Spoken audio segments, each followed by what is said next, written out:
Hey, good morning to ya. Wednesday.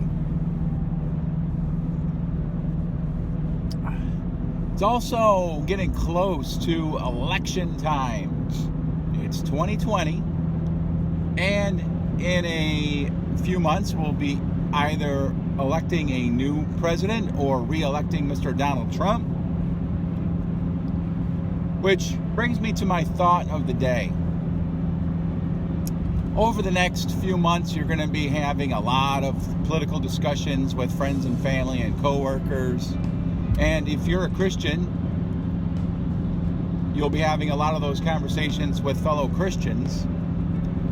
And you're probably going to run into Christians that say they are not voting for Trump or they're voting for a Democratic candidate. And you're going to be like, what do you mean?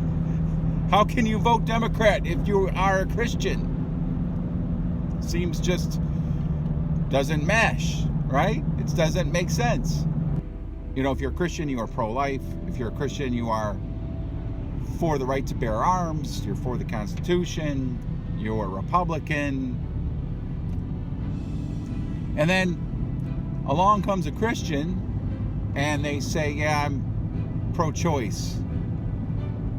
And the first thing that comes to your mind is, well, then you're not a Christian.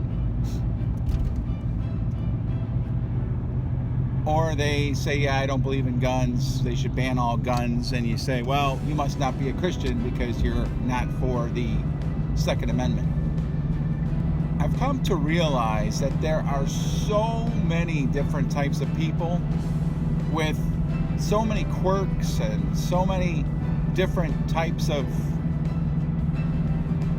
beliefs that it is virtually impossible to really understand, not virtually, it's impossible to understand how people operate. All of us do things where others look and say, if they're a Christian, how can they be doing this? While you might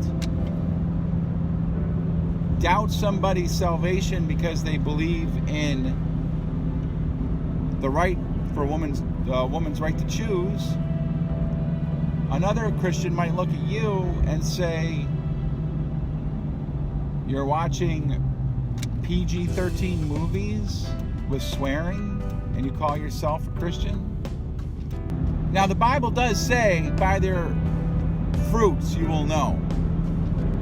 The ultimate reality is we don't know who is or who isn't a child of God.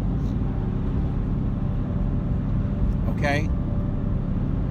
We can definitely have our opinion and then suspect, and we should, right? But all of us fall short of the glory of God. All of us, our righteousness is as filthy rags. So when it comes to going around and pointing out, you're a Christian, you're not a Christian, you're a Christian, you're not a Christian, you're a Christian, we have no ground to stand on and shouldn't in any way, shape, or form partake in that type of behavior. So as we head into this election season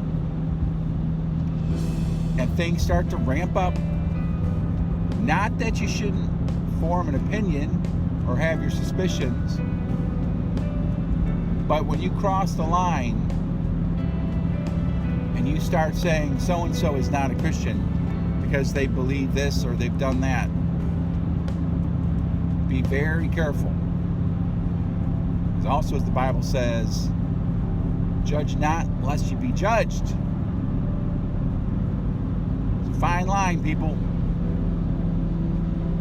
Most importantly, when it comes to the election season and how crazy it's going to get, make sure one thing and one thing only stands above all other things, and that is love. Show love. You start with that, that's your common denominator, you're going to do all right. This is Steve. Thanks for listening. And I will, Lord willing, see you tomorrow.